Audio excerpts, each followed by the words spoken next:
Hey, welcome to Real Talk, episode 110. I'm Todd, this is AJ, and we're back. Hello. I do this now. You don't know how to do it right. I know. Have you ever heard a voice like this come out of a man like me? I have now. Anyway, Real Talk. Real Talk's an opportunity to talk about life, God, the Bible, and everything in between. You'll see a link somewhere in the description of this video and or podcast, www.theremnant.life/real. That's REAL-talk. Boom. Click it, go down to submit a question. You can put a topic, question, thought in there. We get it. It's anonymous. Yep. And Cannot or find you. couldn't find you if we tried. And or if you'd just like to do so in the comments, you're more than welcome. Yeah. We got some encouraging comments last week, so we appreciate that. Our YouTube following is not as big as our others. We kind of got on that late, so we got a little encouragement from someone on YouTube. We don't Thank even you know. guys so much. So appreciated that. That's the gist of it. And so here we That are. is the gist. 110 deep. 110. That's it. That's all I got. So hey, good show. That's it. See you guys later. So we've been doing some different types of shows lately. Yep. For instance, we have been doing topical Tuesdays. That's right. Last week we did that.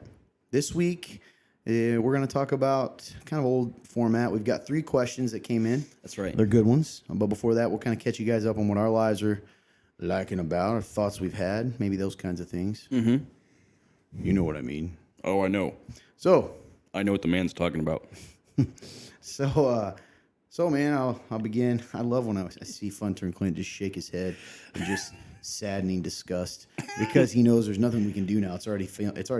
It's Set in now stone, the man. rock is This rolling down the live. hill, and there's nothing we can do. Darn alive. Yeah. So we're gonna hope for no explosion. He put that at the bottom of the long story. If you're listening to this on podcast, it sounds so ridiculous. So man, how have you been? What's the good Lord been teaching you on the road of life? It's a highway. You're gonna ride it all night. No, wrong song. Why is that the highway song you would go to? AC/DC's popular. I was going with Life is a Highway. Life I will is ride a it. highway. Yeah, you went straight to Highway to Hades. That's where you went. Also, and copyrighted. Yeah. That's Hey, okay. we're We're allowed to allowed do to 30 mention seconds. stuff. Yeah, man. It's all good. It's more of that's the one you went with. That's like you thought that's the one I would reference right here on Real Talk. Some rock roots, man. It's kicking in. Anyway, How's my life been? So, like I think I told you guys this last time, but the last time we caught up on our lives, it was kind of hard to remember because for so long our format has just been sharing our lives every week. Well, now we kind of do it like every other week, every 2 weeks. So now I'm trying to. Nice, that was a good rip. I got to remember, what has happened, and so I've been reading, and I was trying to pull up my Bible app real quick because I had some highlights I actually wanted to share with you guys. you didn't have it prepared ahead of time. No, I didn't. So we're just gonna sit here in awkwardness while. So Matthew, got it's it. in Matthew. So I was reading through Matthew, and I was on Matthew 23, and I also went into Matthew 24, and it was Jesus, and he was saying, "Woe to you, scribes and Pharisees, hypocrites! You're like whitewashed tombs, which appear beautiful on the outside, but inside are full of dead men's bones and every impurity. In the same way, on the outside you seem righteous to people, but inside you're full of hypocrisy and lawlessness." And it just made me go, man, how often do I remember that, we are always just one moment away from being in that same crowd, right? Like, we claim to be on the other side, right? Like, I've heard you say this over and over again. You talk about, we so often think we're the ones that are being stoned, but really we're the ones who are holding the stones waiting to throw them. And it's just so, I feel like we always, as Christians, we forget, including myself, that we often are holding that stone, or we're one moment away from picking up that stone, right, to throw. And that's made me think about, life and, like, how seriously do I take my faith? And then I had another one, which is in 24, is Matthew 24, 12 to 24. And it says, "Because lawlessness will multiply, the love of many will grow cold, but the one who endures to the end will be delivered. This good news of the kingdom will be proclaimed in all the world as a testimony to all nations, and then the end will come." And so, just kind of, he talks about that, and then he's, it's next chapter over in 24 talking about the continuation of lawlessness, and it's going to multiply, and the love of many will grow cold. And it just kind of it made me think, like, a lot of people probably think this is like a, thinking prophetically of the end times. Like, that's not what this is, what I'm going to say, but like, it does make me go, man, like, what has the world become? The world has become cold, without God, without Jesus. What do people are just so inside of themselves, and they don't, they're out for themselves, and they're so selfish. And then even us as Christians in the church with a capital C, even though we believe what we believe, we still have those times, right? More than we like to admit, of selfishness and all this. And I don't know, man, it just had me thinking. But the beauty in it is, like you said, like it says here, but the one who endures to the end will be delivered. And what that, enduring, not changing your ways just because the world is changing, keeping your heart soft and open and following Jesus and to be delivered. What does that mean? Well, to go to heaven, and I don't know, man, it just had me thinking about, I think there's times where I get wrapped up in life and what's in front of me, which is good because I can struggle with that. But then I also forget about eternity sometimes, and so that kind of brought me back to, like, especially when it said, like, you'll be delivered. I was like, man, I haven't thought about eternity for a while, and what a beautiful thing it is that because I'm saved and because, I've put my faith in Jesus, that I am able to rest in the fact that I know where I'm going after all this. I know what my eternity is, and so many don't, and that's what we're here for. This is what the show is all about. To reach those who are struggling, or to reach those who don't even know Jesus. Because they don't know about their eternity. They think they do, but they don't. And that, then that leads me down another place of, like, man, I am so thankful where I'm at because I was one of them. I was a guy who didn't know his eternity, and I didn't think there was any point in life, and I was just careless, and I didn't care about anything. And now, God plucked me out of my situation in life and said, hey, man, I'm here, and here I am, dude. It's just crazy. It's got me like reflecting in a good way of how impactful life is when you find Jesus. It all has a purpose now. And I don't know, man. I guess conviction out of that is wanting to spread the gospel more. I guess I felt a stirring again. Sometimes it can kind of die away, where, like, you're just kind of like going through the motions, and you're like, yeah, man, like, I'm just kind of doing whatever. And, like, you're nice to people, sure, but, like, you forget to, like, hey, man, like, are we showing these people Jesus? And I guess I'm starting to feel that I feel that stirring in me again, which is so awesome. So that was really cool in my reading. That really just, I don't know, made me think a lot. And as far as just life itself, the day-to-day, it's been good, man. I feel like I've been in a good place, joyful. It feels like I've been productive, so that helps a lot. When I'm productive, that seems to correlate with, like, oh, I feel pretty okay, because I'm not just, like, sitting there thinking I'm the worst. Overall, I'd say I'm in a pretty good place, man. Very exciting. Listen, guys, here's another thing. Man, the internet's a crazy place. I'll tell you that much. It's wild, dude. We've discussed before. We've discussed before, like, what, this idea of, people being so what's the word I'm looking for?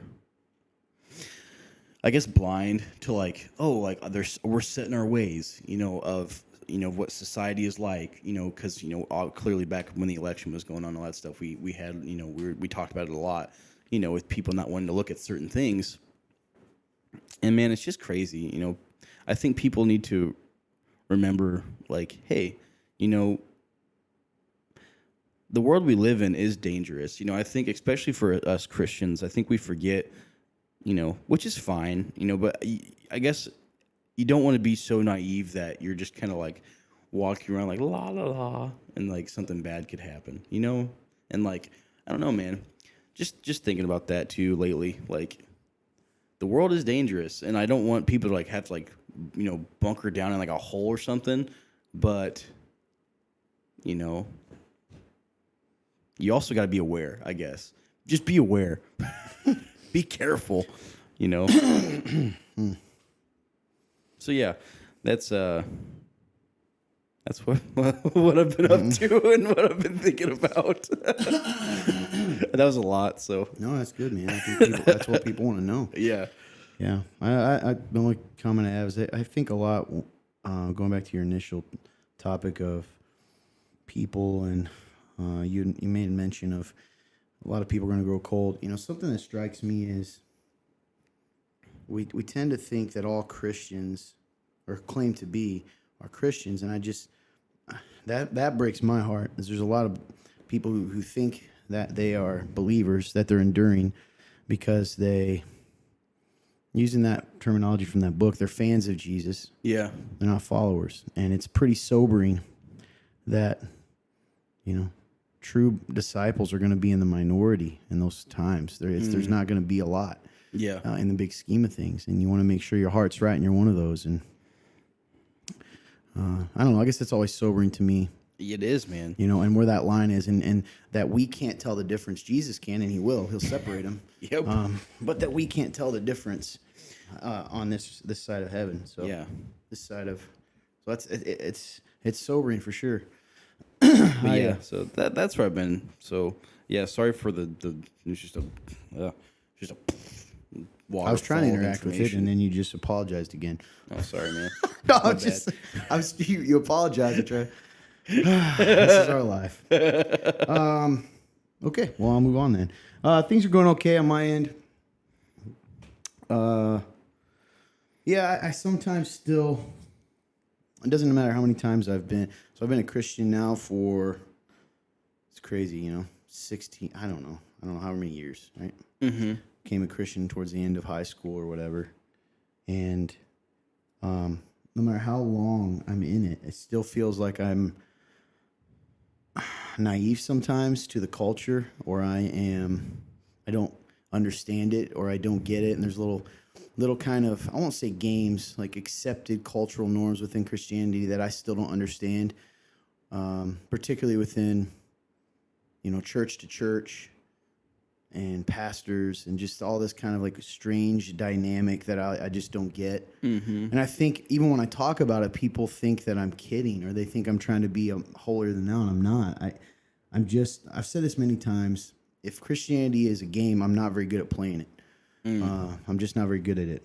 So it's not a sad thing. I've been blessed to have a lot of interactions with other churches lately, which has been so cool and fun and encouraging. I think with that, sometimes seeing what other people have to sometimes deal with, that I'm blessed I don't have to here, but also just sort of the weird cultural pressures that you get, and like, well, we can't work together because, you know, or we can, but the line, where's the line? And I don't know, man. It's interesting because regardless, we're all sinful people. That's right. That God is continuing to work on and change and make more like Him. So, yeah, I don't know. There's a lot of little things that I feel like a kid that's still learning sometimes, even though I'm, you know, pastor or whatever, of what that's like within the culture. And there's good and bad in it. There's good things within that culture that I'm kind of like, darn, I got to get better at. Like, I should become more like that. And then there's a lot of things that I'm like, I don't understand why it has to be that way, and no one really has an answer. So, yeah, I don't know. That'll get really philosophical again, which will probably bore you guys, but the concept of denominations, the concept of non-denominations, how we put people in boxes based on the denominations they are in, which is probably the point, right? If you claim to be XYZ, then you probably believe this. Right. But then a lot of times you'll find there aren't as many differences, and then some there's mass differences. And it's just odd, yeah, man. it's an interesting thing. It is odd, and like when you're talking earlier about like you said, like the cultural pressures and stuff and all this, like it's interesting because I feel like, and I think we've talked about this before, but I feel like the reason why all that kind of stuff happens is just because of, like you mentioned, like sinful nature, right? And like we it all gets so overcomplicated because of like emotions, and like people get upset, people get hurt, all these things, and like it's just But odd. if they would do if we would radically do what Jesus told us to do. So, and that's hard because pride. So if someone hurts my feelings or someone makes me frustrated, so we don't necessarily always have to bring it up because sometimes we just have to kill our pride. But sometimes we need to say those things. I don't know, man. And then things can look deceptive, and it's just a weird dynamic sometimes. And then on top of that, personally, this is nothing really about Christianity, but I'm sure Fun Turn can speak to this. If production guy was here, you guys that are close to me, Cowboy Kenny, you know Kenny. This is reality, and this is going to sound so ridiculous. Sports are a great example for how some people interact with me in life. Examples. People literally, I've within the last several weeks found out I don't think I'm a spectacular basketball player. Let's use that for example. I'm a pretty good athlete. Yeah, still, absolutely. By the grace, and I can do some work in it, but I'm not. I'm not. I'm not raining threes. I'm not that guy. Okay. But immediately when we step onto the court, I become the guy that everyone wants to beat, right? That everyone wants to. I've had a guy tell me, and I'm not upset about this. Because even yesterday, I was talking to a guy, and he good naturedly said, "Yeah, man, you're just the one I want to block you." The first time he ever played with us, ever seen me play, like I just want you. I want to block you. And we talked about other people that like I want Todd. I want to guard Todd. I want to do this to him, and I'm like, why? I don't even like. I just, I'm the guy that people want to try to take down, and I don't know why that is. How many times, and you both know this, have I? You know my heart. I'm not that I'm sitting there going, why do you think people want to take me out in sports? I don't know. And then the funny thing is, sometimes I don't even say it, and somebody will come up. Fun Turn did the other day. He goes, "Hey man, I saw this guy. It's true. I saw it happen." Like I don't even say anything. He's like, "I heard him. They want to take you down, right?" And that bleeds into other areas of life sometimes. And you guys know me. That's the funny part. I have no idea why that is. But the other side of it is, I think sometimes in life it's kind of a hurt for me because I don't know if it's the persona I put off. It's weird that because people are like, "You're super confident, Todd." It's funny, man, because I can live confidently in what God's called me to do and be and stand up for what I think. But I have a lot of insecurities in myself, so I don't walk around thinking I'm cool or whatever, good looking or any of these positive things people may think about themselves. I don't think that. So a lot of times when I find out that people like want to take me down or like, I don't know, I feel like particularly leader type personalities immediately want to be a rival to me, and I don't understand it, and I don't know if it's something so I tend to say it's something I'm putting off versus just who I am, because I don't think, and you guys can attest this, I don't think I'm a jerk. I don't think I come off as arrogant. I really don't. So sometimes I guess I always am like, why does this happen? I don't. Yeah, dude, it's an odd thing. I don't know. Have you seen it? Yeah, I've seen it. I've seen it, and like. So I use basketball as a symbol for like it happens in life too. Yes, right? Yes, it does. And so typically it's guys with strong personalities. They tend to want to. You are polarizing. Yeah, but why is it always a certain type of person? Why is it always not always? Most of the time it's just like either self-described leader or a person who is in a position of leadership or someone who is, type A personality, using the phrase, like they just naturally get upset, and then I don't know. That's just a personal like Todd thing that has come up a lot lately. Yeah. Because real talk, we haven't shared that in a while. That's not even necessarily about my faith, though it can affect us sometimes. It can be discouraging. Sure, absolutely, man. Because there's this the thing too. When someone does that, I'm not going to back down. Right. Although in life, I don't really enter into those things. I have pride. Everyone does. Okay, those of you who are listening, man, I'm telling you right now, I don't have pride the way a lot of people do, though. Like, if there's a guy who gets in let's use a phrase, peeing contest with me just in life, say in church or in social situations, you've been there. I don't really enter into those. I'm like, whatever. Like, I don't need to prove myself. Exactly. I just don't, all right? I don't. Sports are a little different because I'm a competitor, so if someone wants it, I'm going to bring it, right? Like, that's... So it's just an odd dynamic for me. Yes. And I I know people listening, I don't know. It's just an odd dynamic for me sometimes. Sure. Well, I'm sure it's hard, man, because like you said, excuse me, those are one of those times where in the midst of that stuff, like you said, like you don't view yourself, you don't naturally view yourself in a positive light of, like you said, like, oh, like I'm confident, all these things, right?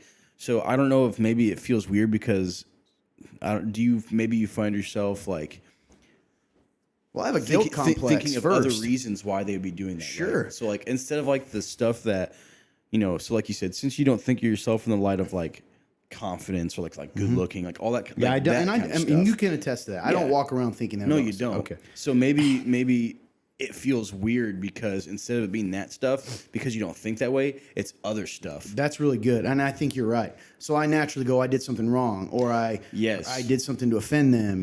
Like, or it's something even deeper about your personality. yeah, like I'm just unlikable, which isn't. I think the word you used is polarizing, and I used to think, oh, people either love me or hate me. When I've realized it's not really that; it's certain personality types.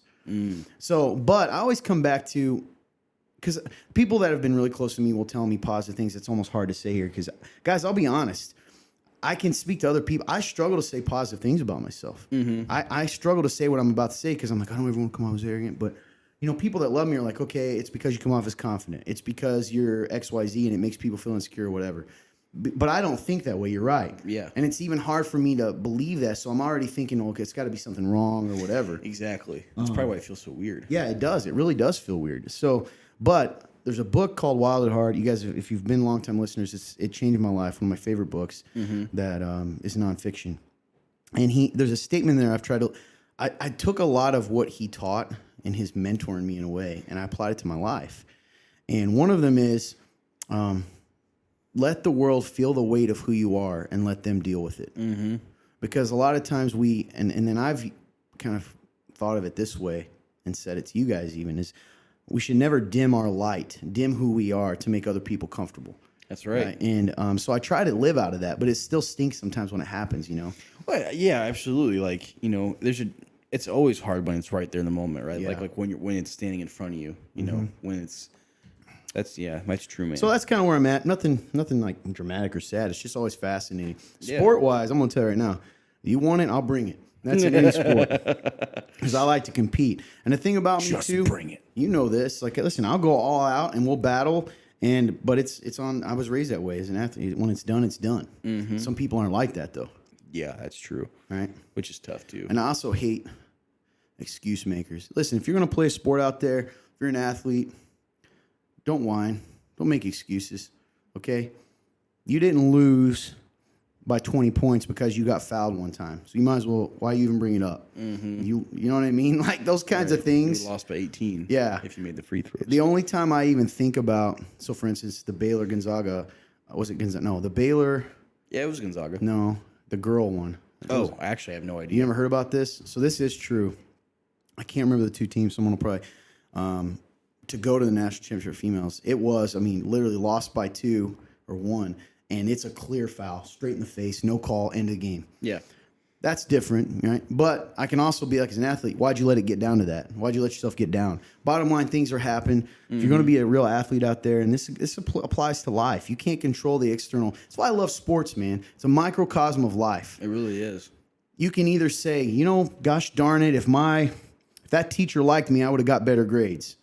Well, make it so that it doesn't matter, because that does affect sometimes. But be so excellent that it doesn't matter if they dislike you. They can't.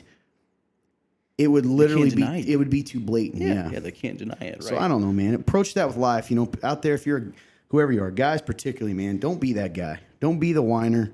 Don't be the one who blames on everything else. Rise above the circumstances. It's good. And be a baller, right? And then apply that to life. So I don't know. Baller, shot caller. Let's get it. Okay. This guy. I want it to be known, Fun Turn, that I tried to interact with the stuff he said, by the way. You heard me, right? Okay, actually, no, I'm glad you're bringing this up because I want to explain myself. So I think the reason why I did that is because I was trying to make sure I was trying to segue into asking you how your week's been and how you're doing. And even then I didn't get to. This is a classic real talk thing. I love it, though, man. I appreciate it. I promise. I don't know what happened when we used to have, because when we're together alone, we have a very natural, you'll ask me questions. Yeah. And if somehow this camera turns on and it just becomes, we talk at each other, and that's it. Sometimes it doesn't make any sense because that is not how our interactions are in day-to-day life. I get nervous. Do you? Yeah, sometimes. Really? So every After all once this in a while. time? Yeah, sometimes still. I don't. The only thing I get Especially nervous live. about is like, really? Especially live. You don't? I guess I would never known that. It helps me. Yeah. I don't really get nervous anymore. I guess I get stressed sometimes on live, particularly Yeah. because we can't. For instance, last week the internet. Yeah, exactly. Yeah, that kind of stuff. Yeah. Okay. Anyway, good stuff. Appreciate you guys listening. Life. That's another thing though. Going God. back. The Everything Bible. in Yes, yes. I will go back to sports real quick. So a Yeah. lot of people have ever. I'm going to throw something out. I think every guy in the world, they're going to be a lot of them, should have to play 1 year football, even if they're kids. I think that's awesome. Why football? It could be any sport, but I think football is weird because it's such a true team sport, right? Like You really do need everybody. you need everybody. One play, everybody can do something right, and if one person messes up, it destroys the entire play. That's right. You know what I mean? Why did I think about that? Just thinking about life in general. Like, had me going back to the reliance on you know, others. It teaches you teamwork. so much. Yeah. Man, you're right. And that's why I said 1 year, because I think even playing when you're a kid, right? Playing when you're 10.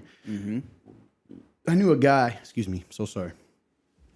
This guy's a brilliant guy, genius. I think he ended up even getting into like Harvard or MIT. I think he went to MIT, like in my high school.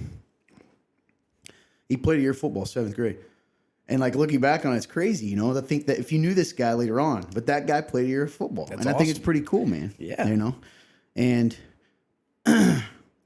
could be anything. I'm not saying other sports aren't as good. I mean, Sure. they're not, but yeah, just think about like I think looking back on I think athletics are so cool because, and if you're an adult now and you can't play athletics, okay, go pick whether it's working out, running, walking every morning, something that pushes you to do things when you're not comfortable, because that's so it's so crucial to life, man. It really is. It's so true. Because when you sink into, what's the word I'm looking for? I don't know. Man, I don't like when I can't think of words. Sink into comfort, mediocrity. Complacency, I Ooh, guess. good word. Yeah, complacency is a good word. Yeah. So like when you sink into complacency, you know, it's hard because you get so comfortable in that complacency, but you're sad. That's what's so weird about life, man. Is when you are when you are complacent in life, you are so sad, but you're so comfortable. It doesn't matter that you're sad unless you are willing to break past that and realize that you are going to feel better. You're going to be better if you break out of that. That's the thing about fear, because you're 100% right. So I started thinking, okay, well, why do people do that? Why would they rather be sad and complacency than do things? Because that is the power of fear. Yes. I would literally rather not be afraid and do something different and be sad Yes. than like have to push through some fear, you know, and take a chance on not being sad. And overcome some hurdles here And that's not mocking. Fear is a powerful thing. it's man. terrifying. Yeah. Like when you No were pun intended. Yeah, right. Terrifying. When you were fearful, because I'm a fearful person. Well, we all I'm are. willing to admit that. Like I am fearful of a lot of things. But you don't know in that moment it's fear. It doesn't No. feel like fear. No, it Right? doesn't feel like fear. Like anxiety. What is anxiety? If it isn't fear in some capacity, right? It is. Right.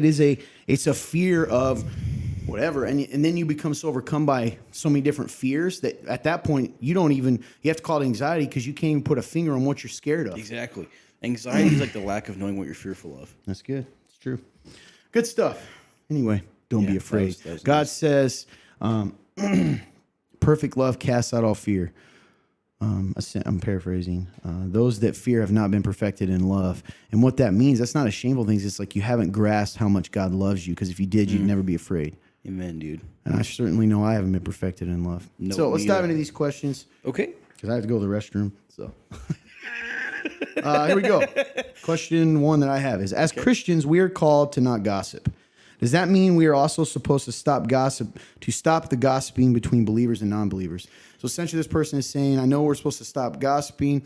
As believers, we should call each other. Yeah. But now maybe I'm in the workplace and I hear some gossip between like non-believers. You can definitely instill that. I think that's creating culture. It's setting culture. It's what we talk about here at the Redmond a lot.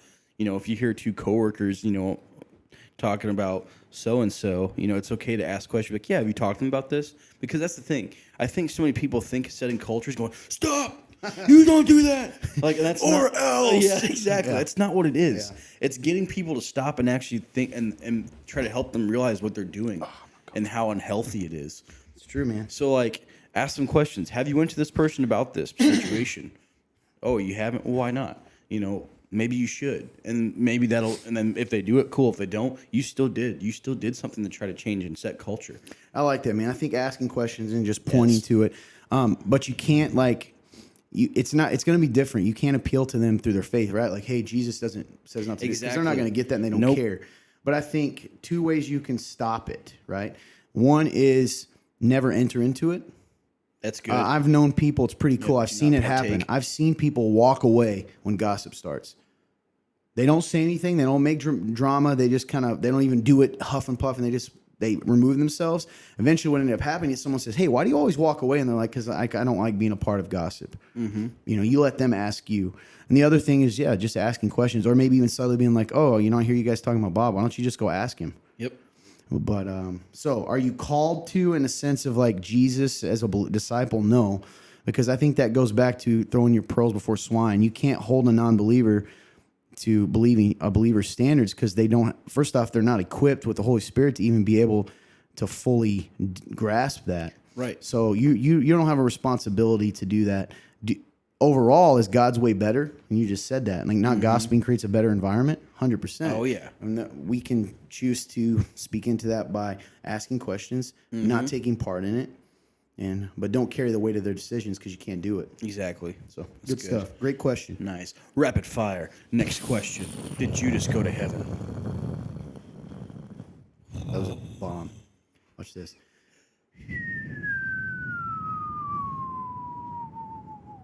I'm going to put a little rocket that comes through the screen. So ridiculous. All right, what was the question? Did Judas go to heaven? No, I don't believe so. It's not because he couldn't have been forgiven. Judas never sought forgiveness. He never repented. He never sought it. In fact, he did the ultimate example of rebellion by taking his own life, right? And saying, I'm not. So people are like, he said he was sorry. No, he felt guilt. Yeah. Guilt is different than true remorse and repentance. He never went to Jesus. He never went to God. It says he went to the people, said, don't do this, because guilt's about, I don't want to feel bad. Repentance is about how we make others feel. That's a crucial difference. That's the difference. Guilt is about how I feel. Choosing to be remorseful and repentant is about making the other person how they feel, right? Good, wronging them. That's good. So Judas never did that to the very end. He never truly got it. And also we know, he's called the son of destruction, the son of perdition. That means he, the one doomed for destruction. Doesn't mean that God made him do it. People are like, oh, so he was set up to fail. No, God knew he would. That's the crazy thing, is that this is so hard for people to understand. Judas had a choice till the very end. Just because God knew what he was going to choose didn't mean he made him choose it. So, yeah, that's my answer to that. No, I do not believe Judas is in heaven. I would agree with you, man. I think you put it perfectly. I have anything to add to that. Last one of the day. Okay. This is a good one, man. This is what Real Talk's all about. This is my favorite question. That thing's on a swivel, bro. That thing, woof. Yeah. But yes, this is what Real Talk's all about. I love this question. I know we kind of discussed it briefly. Like, this is awesome because it's just raw. So last question of the day is, I never thought I would consider this, but is it wrong to get another bank account by yourself if your spouse repeatedly says, okay, so they say, like, or Why do you do this? my bad. Let me try You cannot again. read a question. Don't edit it as you read. Just read it. There was just parentheses and it messed me up. I don't. Punctuation causes me problems. All right, go on. Starting Let's try over. this again. I never thought I would consider this, but is it wrong to get a bank account by yourself if your spouse repeatedly spends a lot of money over budget, no matter how many times you calmly show grace, etc., even when finances are bad and it just keeps happening? Was there something you skipped in that? Because it looks like you did. Yes. In the parentheses, it says like they've done it like over 10 weeks in a row. Okay. Yeah. Why did you skip the parentheses? I think You don't know how to read a parentheses, do you? Not really, to be honest with you. Be honest with you. All right. Like, How would I say it? All right, now let me see it real quick. All right, this is how I would read it. I never thought I would consider this, but is it wrong to get... Okay, let me start over. You made me laugh. I never thought I would consider this, but is it wrong to get another bank account by yourself if your spouse repeatedly, say like over 10 weeks in a row, spends a lot of money over budget no matter how many times you calmly show grace, etc.? Even when finances are bad already, it just keeps happening. Nice. So- Done. We'll use that one. No, we're not. We're using this whole thing. So you just asked. Hey, I don't know how would you read that? So this is why people don't like me. No. I was like, no, not your fault. Just how I am as a person. Question. Yes. So I'm assuming in this case that your spouse and you are both believers. I get the feeling. I don't know why. Mm-hmm. I do not think you're I think you're skipping a lot of steps. That's yes. Right. So what I would encourage you to do is to involve someone else, not like tattling. Mm-hmm. So, my hope is that you are in community, and that you can say, hey, I don't know if it's guy or girl, but let's say, hey, honey, can we go talk to pastor? Can we go talk to, XYZ about this? Yeah. Because what we're having here, if you've talked to them about it and it's affecting your life, it's affecting your ability to pay your bills, put food on the table, all those kinds of things, this is a bigger issue than just overspending. Yeah, right? And it's absolutely. an unwillingness to take responsibility. Big deal. So if you're if it's the husband that's overspending, which it tends to be sometimes, actually it's both sides. Yeah. So let's say it's the husband who's overspending. They're not being very good in that instance. This isn't overall. They're not being very good stewards and leaders of the home in that specific area. It doesn't mean they're not in other areas. And if it's the wife that's doing it, she's not being very submissive, for lack of a better word, and following your lead when you've said, hey, we need to not do this. That's right. So if it were me, first step is we talk about it. Sounds like you already have.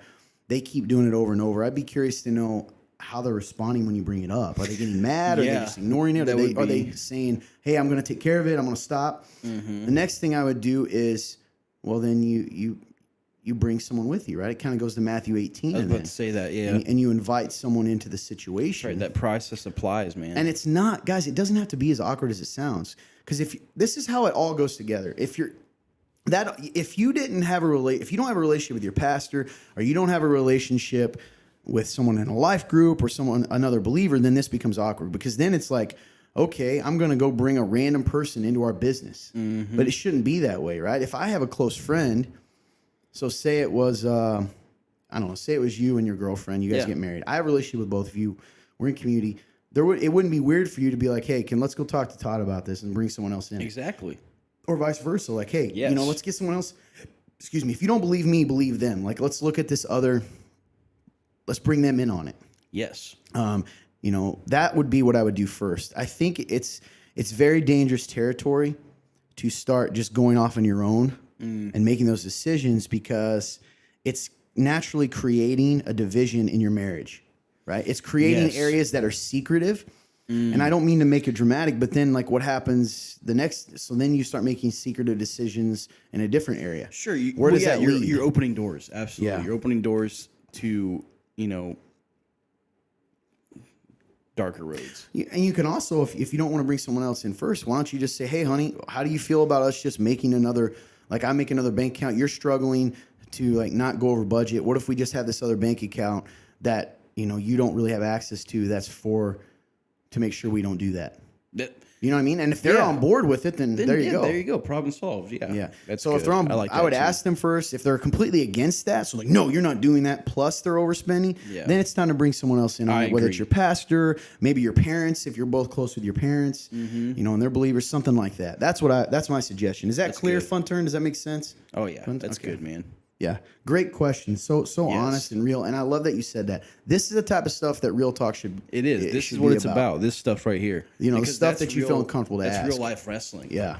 I love that. If you're listening and this is your question, you feel like you want to give us some more details to get a better answer, go ahead and shoot that in there and reference this question about the other bank account. We'll know what you mean and we'll dive into that. That's right. But that would be my advice to you. Awesome.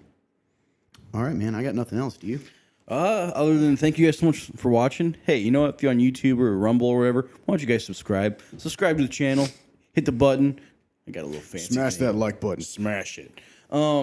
Subscribe, I mean. And I just appreciate your guys' faithfulness. You know, without you guys, you know, we wouldn't be able to spread the positivity of Jesus and the gospel. We wouldn't be able to, you know, just hash out real life issues people are trying to wrestle through. You know, that's all you guys sharing and liking and all that. So please make sure you like and share this video. Comment on it, please. Let us know your thoughts if you have any questions. Other than that, man, I just love you guys. Appreciate you. Thank you for watching. He said it all. We love you. Appreciate you so much. We truly do treasure this time to sit down Absolutely, and chat. man. Guys, you don't have to have a camera to have real talk with people in your life. So hopefully you're in your community with someone and you're having these kinds of discussions, because that's what church, right, is all about. It's about having relationships with people and living life together and figuring it all out, because, man, you know, we need each other. Amen, brother. Hey, the other thing to tell you guys is there's so many answers in the Bible. I know a lot of times the Bible gets a bad rap. It's boring. It's not. There's answers to life's greatest questions in there. Go check that out. The only other thing I say, if you're local in the area and you're curious about God, life, and all those kinds of things, you don't have a church home, come check us out. We meet here, if you're within a couple hours even of Columbia City, Indiana. That's where we are. Boom. We meet in the evenings, which is a little different on Sundays. We have what we call community time, which is a free meal. We all come together and just eat together between 5 and 6, and then we have service between 6 and goes to like 7:15, 7:30ish. Oh, yeah. Come check us out. We love to meet you in person. I think that's about it. He already said it. If man. you guys would consider donating, especially if you don't go here, if this encouraged you at all, guys, we are not a mega church. We don't have tons of money. The church that sponsors this show, we don't have all that. So even $5 helps to go right back in the show. You can do that at www.theremnant.life/give. You can do that from your phone right now. I'm going to give you a second to do it. There you go. And go down to the drop-down box to Real Talk, and you can do it. It's completely tax deductible, so anything you do, you can claim in your taxes. Boom, Other there it than is. that, if this blessed you in any way, whether you're listening to any of our various, particularly podcasts, if you give us a review, Oh, yeah. especially if it's a good one, but be specific, we really appreciate that. If you're sharing it on Facebook or, you know, all those kind of things, YouTube, if you're on YouTube, give us a like. If you're on Facebook, give us a like and a share. Guys, it really does help us reach more people. Absolutely Other does. than that, I don't know. That's it. That's all I I think that's everything. Yeah. We love you so much. Hope you guys have a great day, and we mean this truly. God bless you.